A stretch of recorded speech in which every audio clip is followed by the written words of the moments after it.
explicações. Muito obrigado.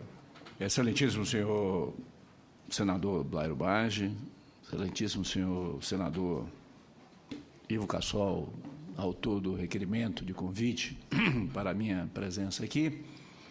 Eu gostaria, em primeiro lugar, agradecer o convite, senadora Vanessa, do Estado do Amazonas. Eu gostaria de agradecer o convite de estar aqui, ao qual eu respondi prontamente para marcar essa audiência, porque voluntariamente eu aceitei o convite para esclarecer os fatos relacionados a essa operação de compra da refinaria de Passadina. Evidentemente, como disse o excelentíssimo senhor senador, as interpretações da imprensa são interpretações da imprensa. A relação real dessas interpretações com os fatos, no entanto, não necessariamente são verdadeiras. E o que eu pretendo fazer hoje aqui, eu vou pedir desculpa aos senadores e senadoras e aos presentes a essa sessão, é fazer um pouco uma análise mais técnica do processo de aquisição da refinaria, tentando explicar qual era o ambiente que nós estávamos no momento da decisão, quais são as mudanças que ocorreram posteriormente à decisão e o que provocou de alteração dessa situação prévia. Eu gostaria de começar com um quadro do mercado brasileiro de combustíveis. Se nós olharmos o mercado brasileiro de combustíveis, de derivados de petróleo no Brasil, de 1998 a 2005, como está salientado nesse gráfico, nós temos um mercado relativamente estagnado entre 85 e 90 mil metros cúbicos ano.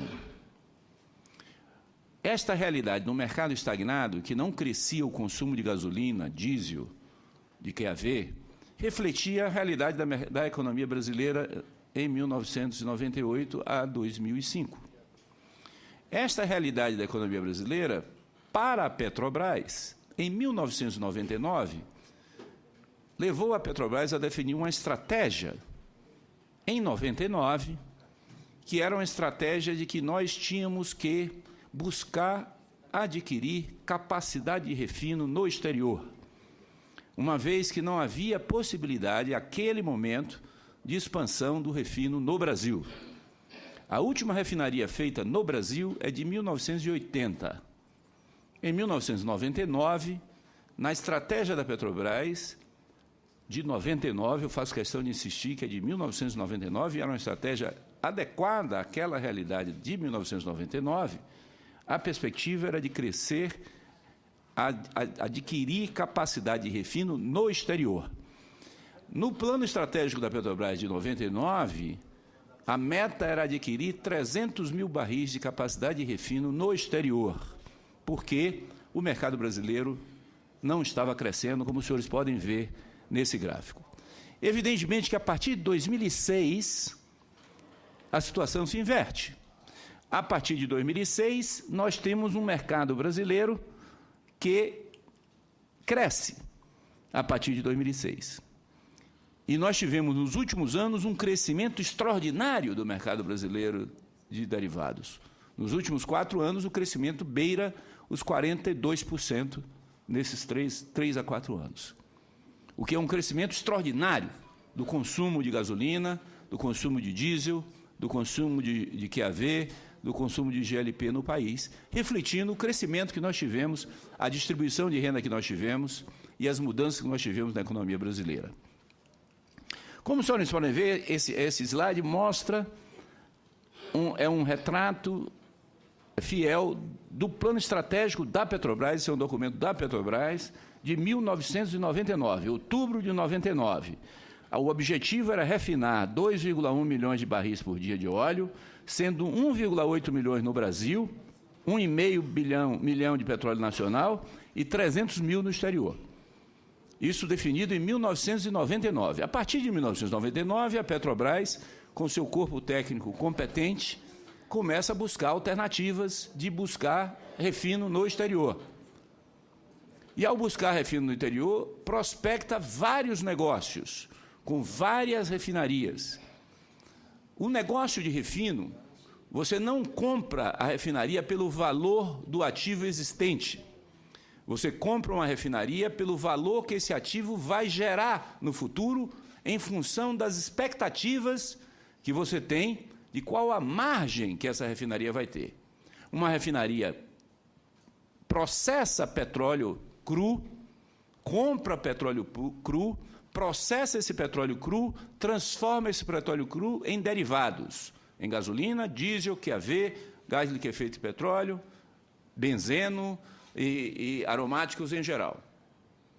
Portanto, nós temos um processo industrial que usa uma matéria-prima, que é petróleo, e produz um derivado. O principal componente dessa margem é a diferença entre o preço do derivado e o preço do petróleo. Tudo mais constante, quando o preço do petróleo sobe e o preço do derivado não acompanha, nós temos uma redução de margem. Quando ocorre o contrário, nós temos uma ampliação de margem. Os preços do petróleo variam, os tipos de petróleo variam. Como nós temos vários tipos de petróleo, as refinarias se adaptam aos vários tipos de petróleo. Nos últimos 20 anos, antes desse período, portanto, a partir de 1980, as refinarias americanas passaram por um processo de aumentar a sua capacidade de processar petróleo pesado. Porque os derivados americanos, diesel, consumidos nos Estados Unidos, gasolina, diesel, querosene de aviação, são derivados leves. Consequentemente, quanto mais você tem uma refinaria que é possível de transformar petróleo pesado em petróleo leve, mais margem você tem. Então, o objetivo estratégico da Petrobras era: eu vou buscar uma capacidade de refino no exterior, para, ao obter essa capacidade de refino no exterior, capturar a margem que essa capacidade de refino vai me dar no exterior, com um mercado crescente no exterior. Esses dois mostram a mudança que nós fizemos no plano estratégico da Petrobras. Do lado direito, do lado esquerdo, nós temos aqui o plano estratégico 2004-2010. Do lado direito, o plano estratégico 2007-2011. São documentos originais da Petrobras. Se nós observarmos, senhores senadores, senhoras senadoras, o que nós temos é uma mudança entre 2004, 2010 e 2007 e 2011, do que estava alocado para o crescimento da capacidade de refino no Brasil.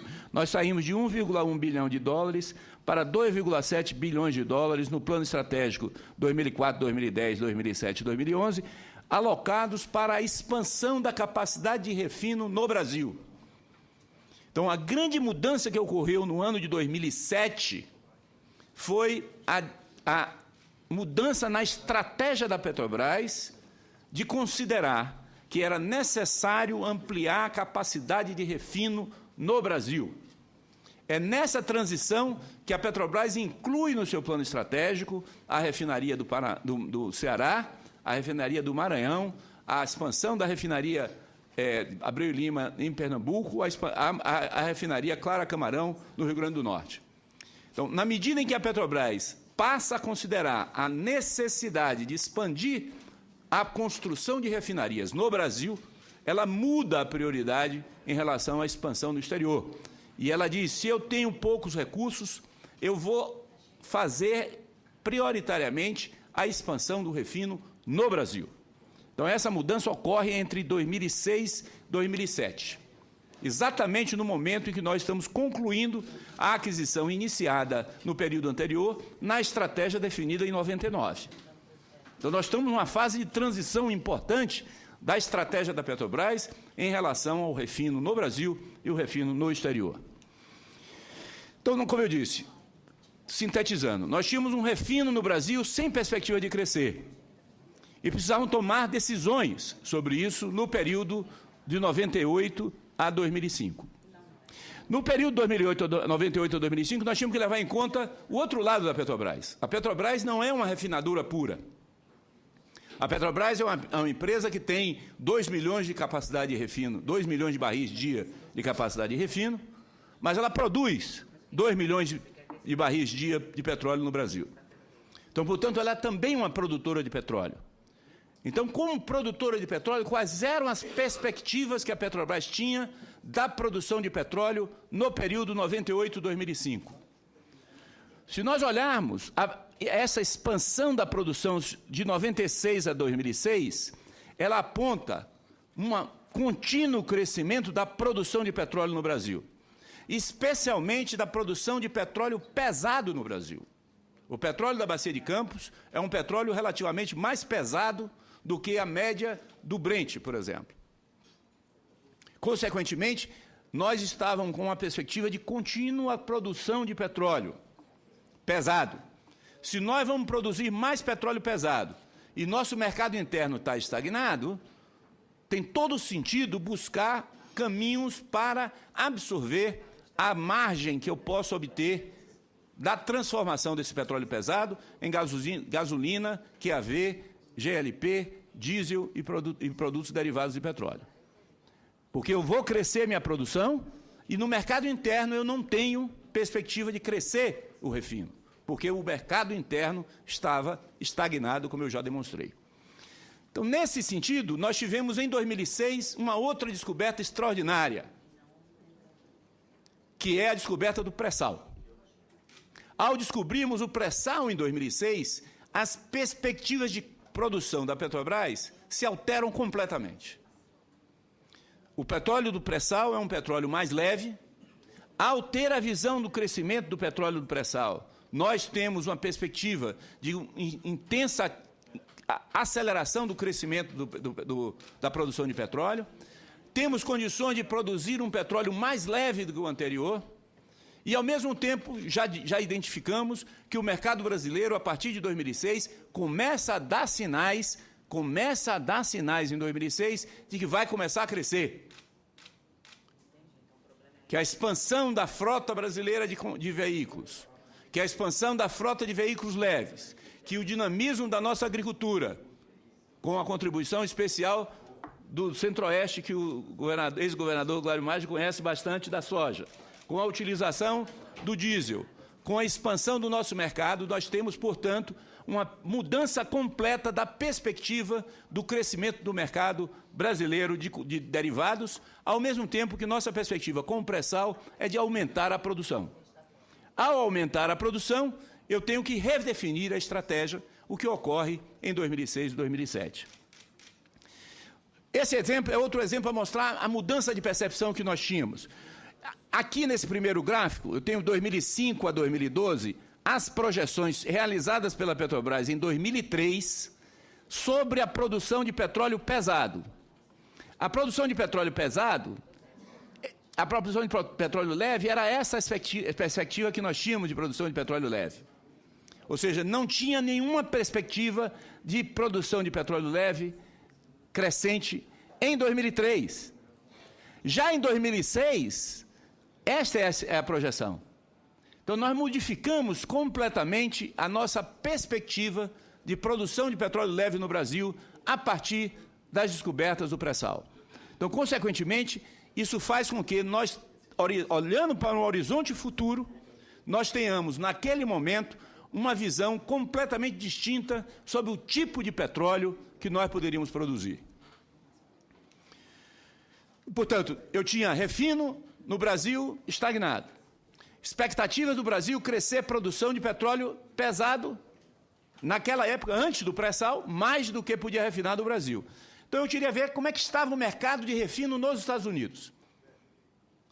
Vamos lembrar que o mercado de refinarias, ele é um mercado muito difícil, porque as margens variam muito e os investimentos são investimentos de longo prazo.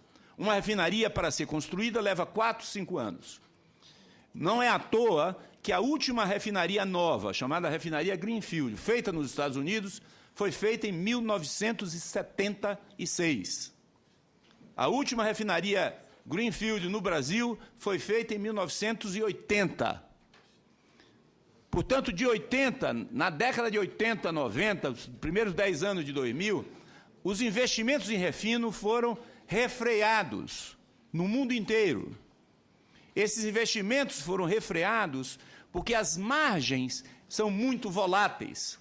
Como o preço do petróleo também teve uma grande volatilidade nesse período, o risco de fazer investimentos em refinaria é um risco grande.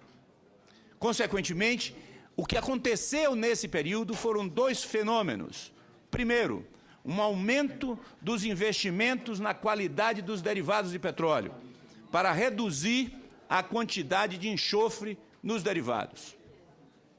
Segundo, um investimento na capacidade de conversão. O que significa?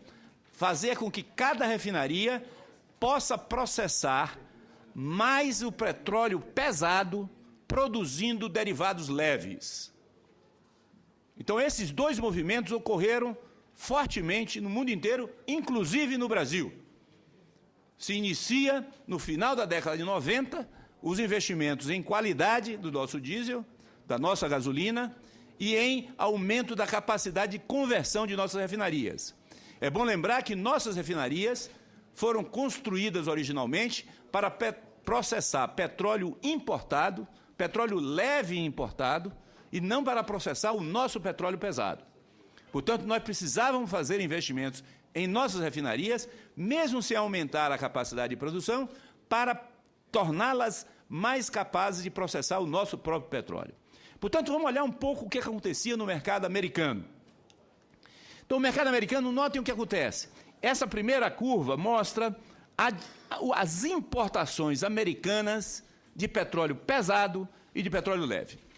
O que eu estou destacando aqui é que os Estados Unidos, a partir de 1995, aumentam intensamente as importações de petróleo pesado, enquanto que as importações de petróleo leve se mantêm relativamente estáveis. Então, os Estados Unidos está aumentando a partir de 90, 95, aqui eu estou com 95, 2000, 2005, 2010. Então, eu estou com um aumento crescente da importação americana de petróleo pesado. Nós somos produtores de petróleo pesado. Então, eu estou vendo uma perspectiva de exportar para os Estados Unidos petróleo pesado, o que significa que eu vou ser um exportador de petróleo cru. Ou eu posso aumentar minha capacidade de refino nos Estados Unidos, exportar para uma unidade da própria Petrobras, processar esse petróleo nos Estados Unidos e capturar a margem nos Estados Unidos. Essa estratégia é a estratégia definida em 99. Volto a insistir, uma estratégia adequada à realidade do mercado brasileiro e internacional na década de 95 a 2005. Notem o que aconteceu com as refinarias. Aqui mede a capacidade de conversão. Quanto mais baixo essa curva, até 2005, 2006, essa queda aqui indica que as refinarias americanas são mais capazes de processar petróleo pesado. Quanto menor esse grau, esse índice de densidade do grau API, chamado grau API, quanto menor, mais leve é o petróleo. Então, portanto, nós temos aqui que, na medida em que você está tendo, quanto mais a capacidade de conversão americana aumenta, consequentemente, a possibilidade de processar petróleo pesado aumenta nas refinarias americanas. Isso aqui começa em 1985 e ela é contínua até 2005. Aí se reverte, começa a crescer, a partir de 2005 se reverte. Mas nós estamos tomando decisões aqui, em 2004, 2005. Essas decisões foram tomadas nesse momento, não aqui, neste momento aqui. Notem aqui mostra um pouco as margens de refino nos Estados Unidos, dólar por barril. Então, nós temos aqui a margem por refino nos Estados Unidos de 2000 a 2006 e 2007, explodem as margens do refino, chegando a atingir 14, 15 dólares por barril de margem nas refinarias. 14, 15 dólares, aqui a refinaria na costa do leste, na costa oeste dos Estados Unidos, na costa do Golfo do México e no noroeste da Europa. Então, você vê aqui que se uma refinaria tem 14 dólares por barril e 2 anos antes ela tem 6 dólares por barril, o valor dela no futuro é, em conta linear, o dobro. Porque você compra a expectativa sobre margem futura. E é isso que você paga quando compra uma refinaria. Portanto, se você tem essa variação que ocorreu no mercado, o valor das refinarias altera-se profundamente. Então, vamos ver o que aconteceu com o mercado de compra e venda de refino nos Estados Unidos nesse período. Antes disso, olha aqui, estão dois tipos de refinarias. 2000, 2005. Uma refinaria com capacidade de processar óleo pesado, que ela tem uma unidade coque. Essa refinaria com a unidade coque, ela pode processar óleo pesado e produzir derivados leves. Uma refinaria que só tem a unidade de craqueamento, ela só processa petróleo leve. Então, como as margens são maiores para quem está produzindo petróleo pesado e vendendo derivados, as margens de quem não tem capacidade de coqueamento são menores. No entanto, se você olha de 2000 a 2005, você tem um aumento da margem de 0,6 para 4,3 por barril.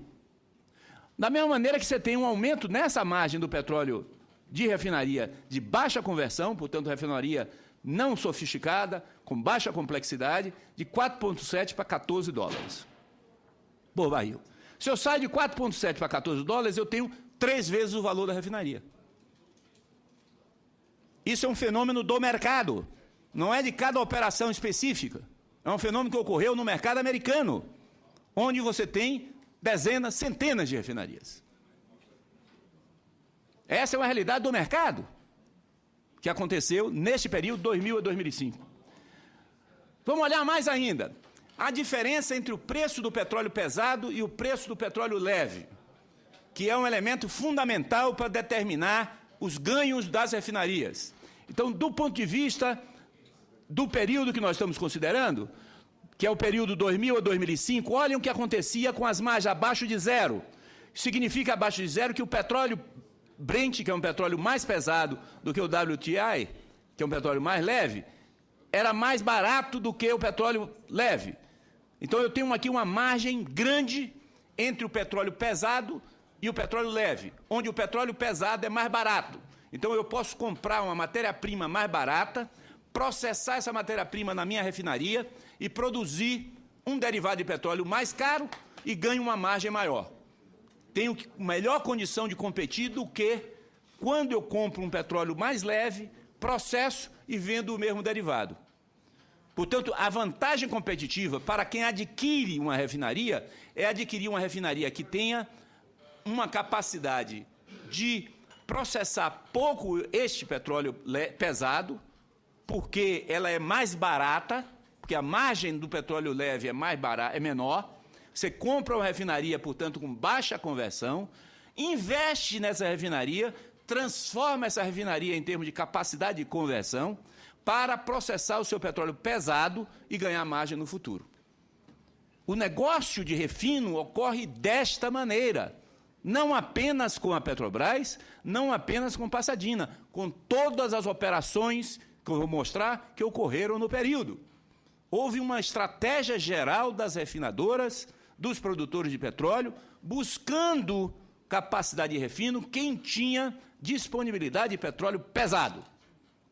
E havia claramente uma saída relativa do negócio de refino, de comercializadoras de petróleo, que não são refinadores, nem são produtores de petróleo. Esse é um fenômeno que acontece com a Vitol, que acontece com a Valero, que aconteceu por várias tentativas com a Glencore, com a Astra, com todos os comercializadores de petróleo. Portanto, não é uma coisa específica da operação Astra-Petrobras. Foi uma operação típica do momento que é chamado dos anos dourados do refino americano, 2004 a 2007. Esta realidade se associa a um outro fenômeno no mercado americano. Notem que no mercado americano, de 2000 a 2007, o mercado americano aumenta o consumo de derivados de petróleo. Sai de 19,7 milhões de barris dia para 20,7 milhões de barris dia. Aumenta 1 milhão de barris dia o consumo de derivados americanos em 5 anos. Portanto, eu tenho, no período 2000 a 2005, uma expansão do mercado americano de derivados. Então, eu estou crescendo a demanda, eu estou com o mercado com oportunidades de venda de refinarias com baixa capacidade de conversão, principalmente para quem tem disponibilidade de petróleo pesado.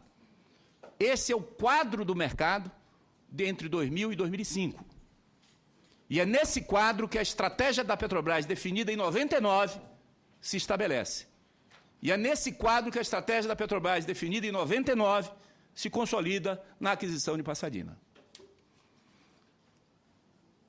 Portanto, como escolher a refinaria? Qual refinaria escolher? Porque tem várias refinarias. Como escolher uma refinaria?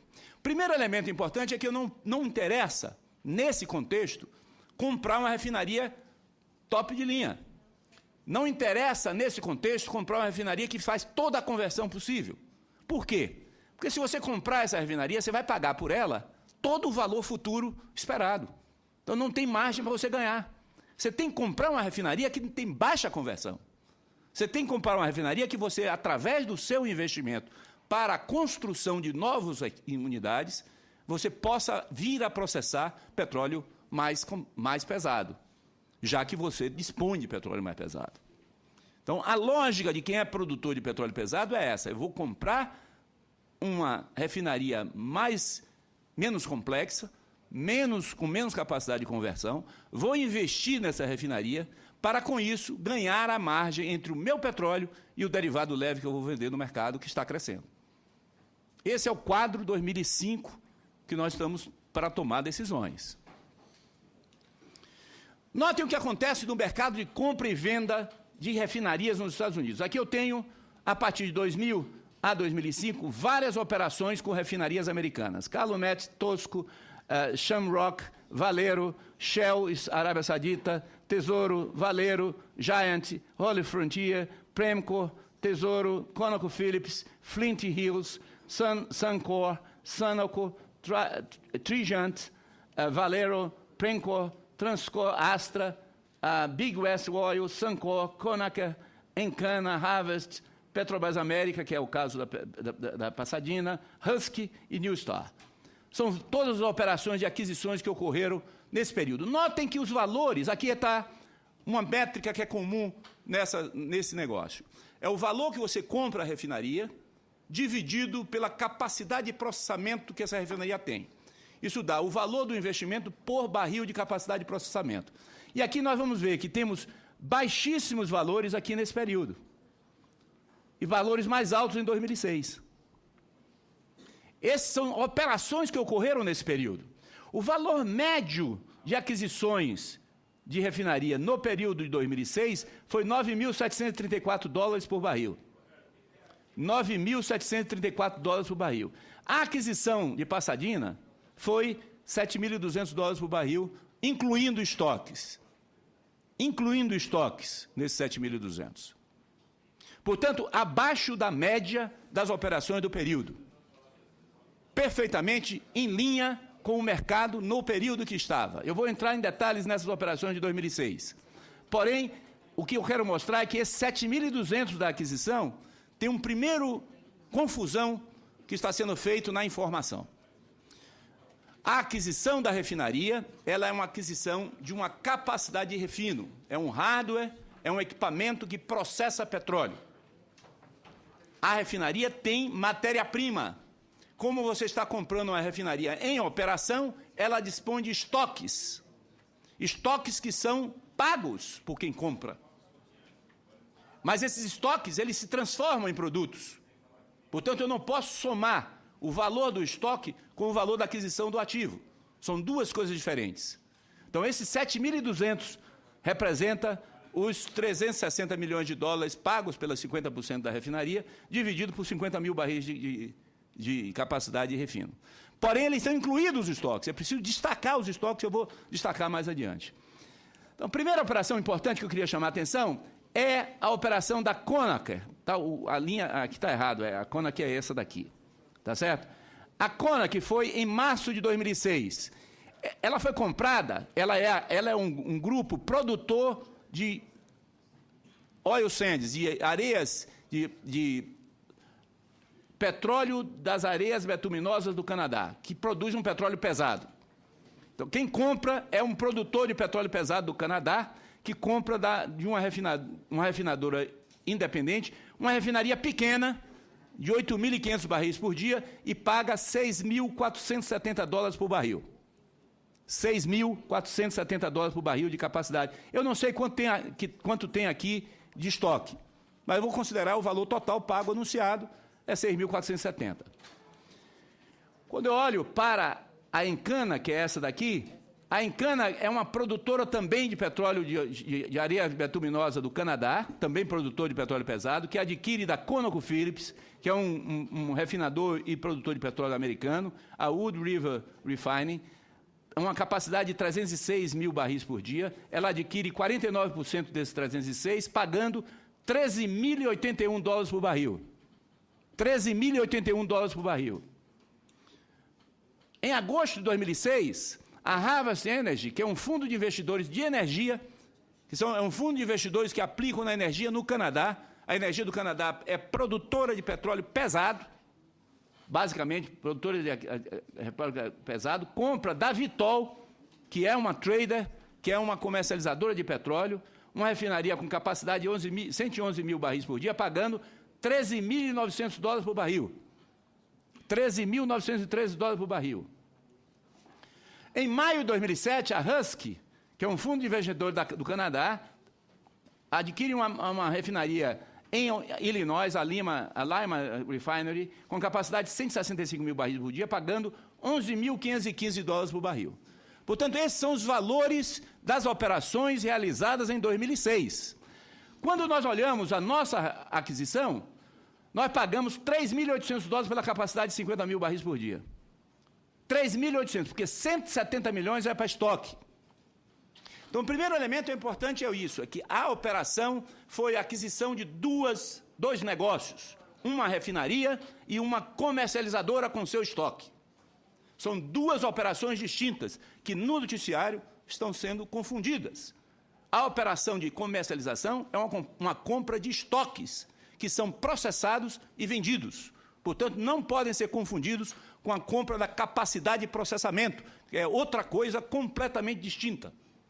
Então, portanto, a aquisição dos 50% iniciais foi a aquisição de $3.800 por barril, abaixo da média das operações realizadas no período.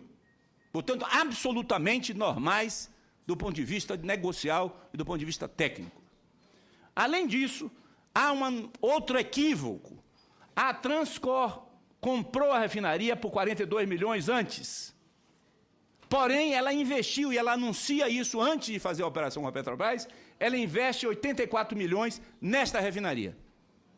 Portanto, ela investiu antes da aquisição 126 milhões, num período que vocês estão vendo que o valor das refinarias era muito baixo comparado com 2006. Não apenas esta refinaria, não apenas esse negócio em si, mas todos os negócios de refino se transformaram completamente entre 2005 e 2006, por causa do boom do mercado de refino nos Estados Unidos, em 2005 e 2006.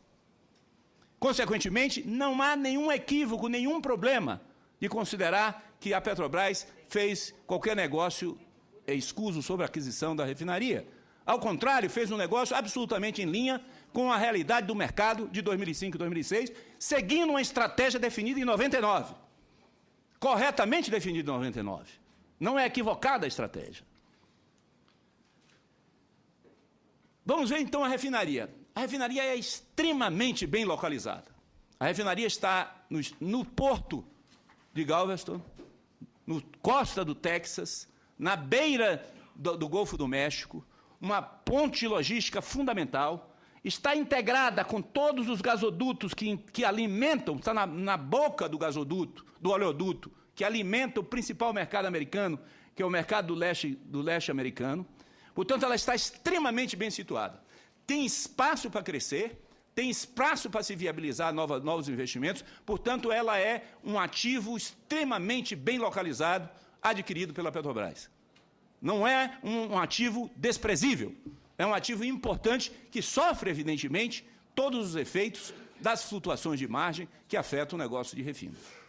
Porém, ela está extremamente bem localizada, ela é integrada no sistema logístico de distribuição de derivados nos Estados Unidos e, portanto, tem todas as condições de se viabilizar como um negócio no longo prazo.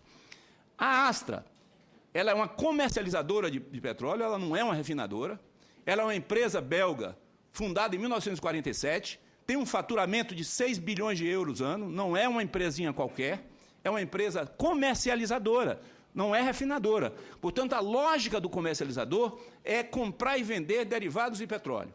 Não é produzir nem processar petróleo.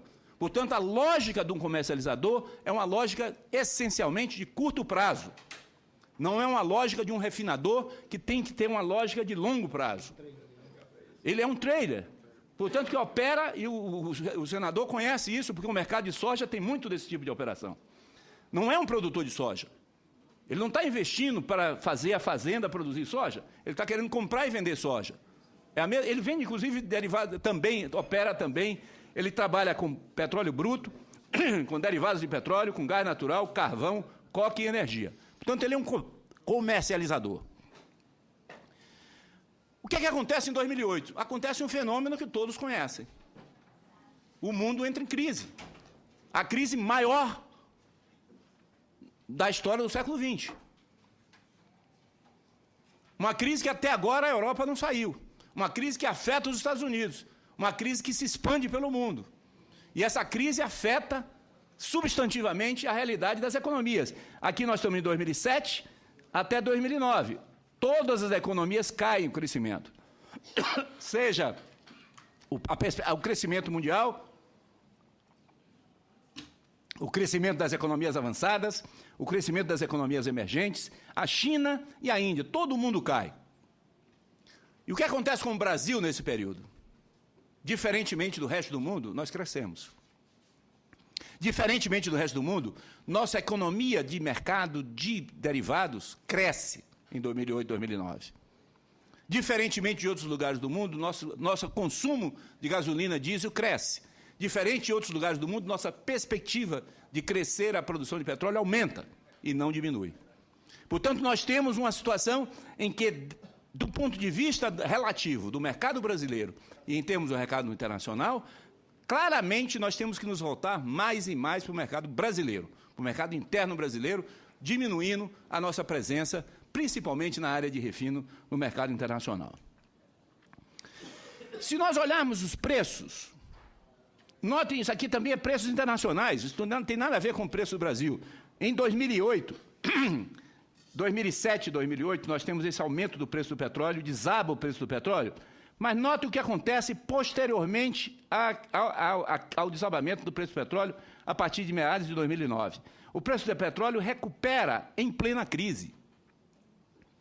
Então, se o preço do petróleo recupera em plena crise e o consumo de derivados permanece estável, você tem claramente um estreitamento da margem do refino. Porque o preço da matéria-prima subiu e o preço do derivado não pôde crescer. Então, esse estreitamento da margem do refino destrói o valor das refinarias. E o mercado de refino se contrai. Existem inúmeros exemplos de projetos de expansão de refinaria, de construção de refinaria, que são paralisados pós-crise de 2008. E a paralisia tem a ver não somente com a crise macroeconômica, mas particularmente pelo comportamento do preço do petróleo no momento da crise. Que o preço do petróleo sobe e, portanto, aperta, estrangula a margem do refino. Como a refinaria, o valor da refinaria é baseado na margem do refino, o valor das refinarias como um todo se altera, não apenas de Passadina. Então, a perda de valor de refinaria é generalizada. É por isso que os investimentos são freados. É por isso que nós passamos a ter uma situação de redução do valor das refinarias. Então, o que acontece? Olha o que acontece com as margens médias. Nós saímos de 0,6 dólares por barril para produtor de petróleo leve, né, com craqueamento, de 0,6 para 4,3 em 2005, 3,9 em 2006, 4,1 em 2007, menos 0,3 e menos 0,5 em 2008 e 2010. Consequentemente, a refinaria que é baseada nessa margem, evidentemente que os valores se alteram profundamente. Não tem nada a ver com um negócio específico de Pasadena. Tem a ver com o mercado de derivados de refinarias no mundo. Essa que é a realidade do mercado. Notem o que acontece com o consumo nos Estados Unidos. Como eu disse antes, o consumo nos Estados Unidos, de 2000 a 2006, é um consumo crescente. A partir de 2008, o mercado americano cai, desaba o consumo nos Estados Unidos. Desaba o consumo nos Estados Unidos. A diferença entre petróleo leve e pesado se altera, muda radicalmente. Como é que os senhores vão querer que uma decisão tomada em 2005 e 2006, com o conhecimento que se tinha em 2005 e 2006, levasse em consideração essa realidade? Esse não é um fenômeno da decisão da Petrobras. É um fenômeno de todas as empresas que entraram nesse mercado. Porque ninguém é capaz de acertar a variação exatamente quando vai ter a variação do ciclo. Consequentemente, o que há é um negócio em risco. Você não pode olhar no ciclo curto esse negócio. Você tem que olhar como refinador, você tem que olhar no longo prazo. Uma refinaria vai durar 40, 50, 100 anos. Portanto, você tem que olhar no longo prazo esse negócio. Você não pode ter uma ótica de trader, não pode ter uma ótica de comercializador, que olha apenas para o curto prazo. Olha o que aconteceu com os Estados Unidos também. Os Estados Unidos era um país importador de derivados. Aqui é importação de derivado e aqui é exportação dos Estados Unidos. Então, ele é um importador de derivados em 2000, é um importador de derivados em 2005, é um importador de derivados em 2007. Em 2009 a 2012, ele vira exportador de derivados. O que mostra a mudança radical do mercado de derivados nos Estados Unidos. Não estou falando do Brasil, estou falando dos Estados Unidos. O maior mercado de derivados do mundo, que muda radicalmente a situação entre 2009 e 2012. Então, agora, o negócio. Em 16 de novembro de 2005, esse dado é um comunicado da Petrobras público, publicado em 16 de novembro de 2005. O senhor permite só voltar aquele quadro para trás, por gentileza? Deu para perceber por que o quadro aí tem a mudança de 2005 para 2009. É porque os Estados Unidos se livrou da refinaria de Pasadena, por isso que ela passou a ser produção maior. Infelizmente, senador. Porque até lá estava importando. Depois que se desfez da refinaria e dá prejuízo, ela passou a ter um resultado positivo. É porque ela investiu em novas refinarias e não trabalhou com refinarias obsoletas, igual essa que estamos discutindo. O excelentíssimo senhor senador estaria correto se fosse real, mas não é verdade isso. Porque as refinarias americanas, os investimentos foram em conversão a partir de 85. Não foram de 2005. As refinarias, eu mostrei ao senhor, foram investimentos que ocorreram em 85. Os Estados Unidos não cresceu com novas refinarias nesse período. E Pasadena tem capacidade máxima de 100 mil barris. Os Estados Unidos consomem 19 milhões de barris. Portanto, Pasadena é absolutamente irrelevante para o mercado americano. É 100 mil barris para 19 milhões de barris por dia. Então, não tem uma relação direta com Pasadena isso. O primeiro anúncio foi feito em 16 de novembro de 2005. Nesse anúncio de 16 de novembro de 2005, a Petrobras anuncia que adquiriu 2 negócios: comercialização e refino nos Estados Unidos. São 2 negócios anunciados pela Petrobras. Nesse mesmo comunicado, a Petrobras fala que a refinaria precisa de melhorar as condições de segurança, meio ambiente e saúde. Diz que, tão logo seja possível, vai investir para aumentar a conversão. E o plano de negócio previa a operação conjunta, aumento da conversão e processamento de petróleo pesado. Isso tudo está anunciado publicamente em 16 de novembro de 2005. Isso é público. Em 1º de setembro de 2006, a Petrobras conclui a aquisição de Pasadena. Em 1º de setembro de 2006. E anuncia publicamente a aquisição de Pasadena. O plano de negócio, como eu disse, operação conjunta, aumento da conversão e processamento do petróleo pesado, dobrando a produção. A gente anuncia isso em 1º de setembro de 2006.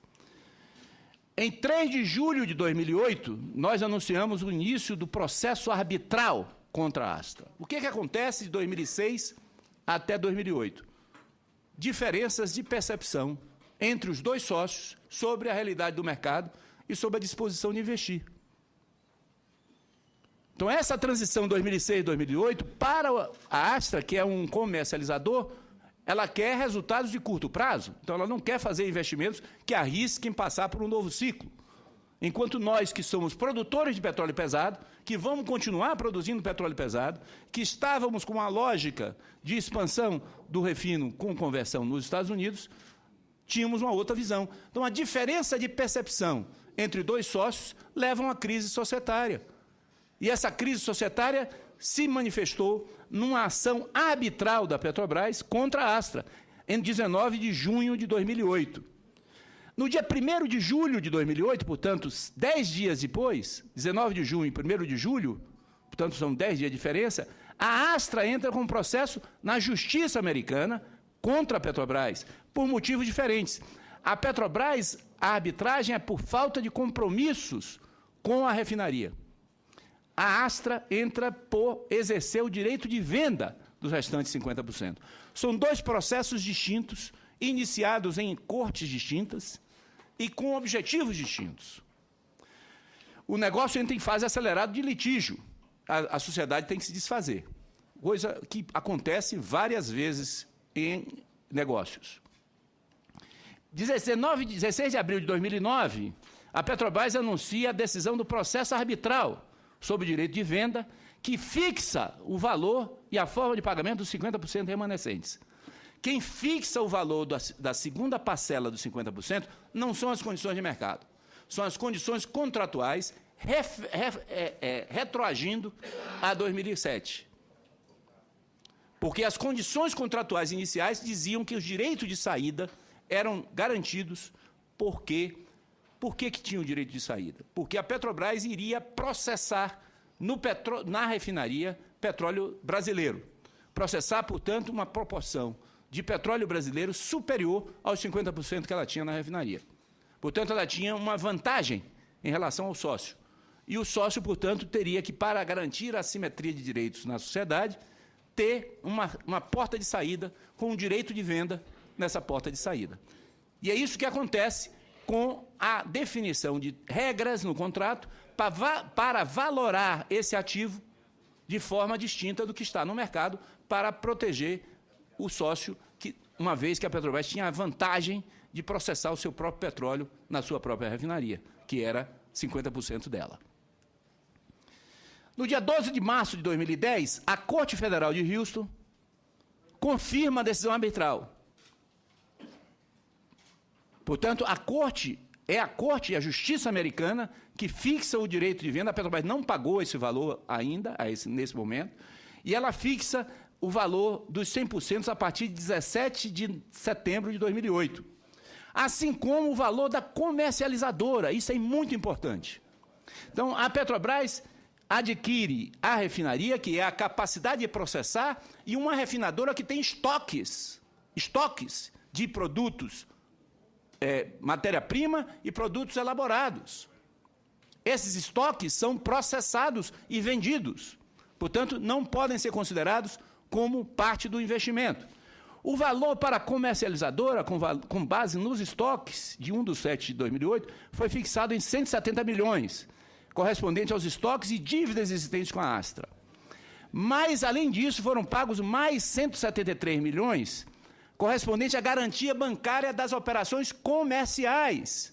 Como tem uma comercializadora, as operações bancárias precisam ter garantia, as operações comerciais precisam ter garantias bancárias.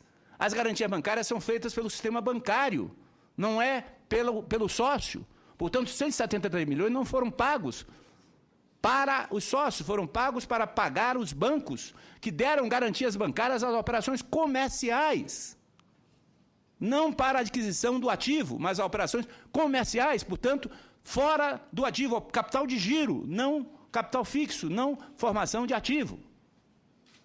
Portanto, há uma confusão entre capital de giro e ativo que leva a esses números que estão sendo lançados pela imprensa. No dia 29 de junho de 2012, a Petrobras faz um acordo extrajudicial para encerrar todas as pendências, porque tem várias ações que continuavam. essa ação que foi decidida é apenas uma das ações. Tem várias ações em continuidade e o valor final, portanto, foi concluído. Então, quanto foi o final do valor da refinaria? 190 milhões pelos 50% iniciais, 296 milhões por 50% restantes. Dos dois negócios. Portanto, a refinaria custou 486 milhões de dólares, 4.860 por barril, absolutamente em linha com os preços que eu mencionei do período. Não tem nenhuma anormalidade nesse valor. 4.860 dólares por barril de aquisição de capacidade de processo. Absolutamente em linha com qualquer negócio desse período. Portanto, não há por que levantar nenhuma suspeita sobre isso.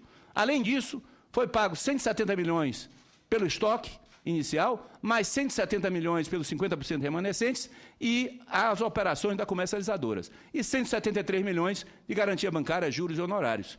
Portanto, objetivamente, o que nós estamos falando de aquisição de ativo é 4.860 dólares por barril de capacidade de processamento. Eu desafio a qualquer técnico dizer que isso está fora, não está em linha com o mercado no período 2005-2006.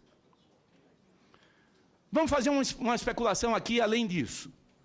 Vamos fazer uma suposição. Esses dados são de suposição. Eu estou fora da Petrobras, estou falando aqui em nome de pessoa física, a Petrobras não divulga faturamento de suas unidades individuais, eu estou fazendo aqui um cálculo genérico sobre a refinaria.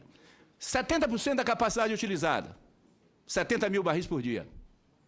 Supondo uma margem nula sobre o Brent, ou seja, que a refinaria ganhou zero sobre o valor da matéria-prima. Supondo 365 dias de operação, produzindo 70 mil barris por dia. Se ela fez isso e o preço do Brent foi esse, 74, 80, 103, 66, 83, 113, 111, a refinaria faturou, nesse período, 16 bilhões de dólares. Esse é o faturamento da refinaria, nesse período. Uma refinaria que custou 486 milhões de dólares. Esse é o dado real que nós temos.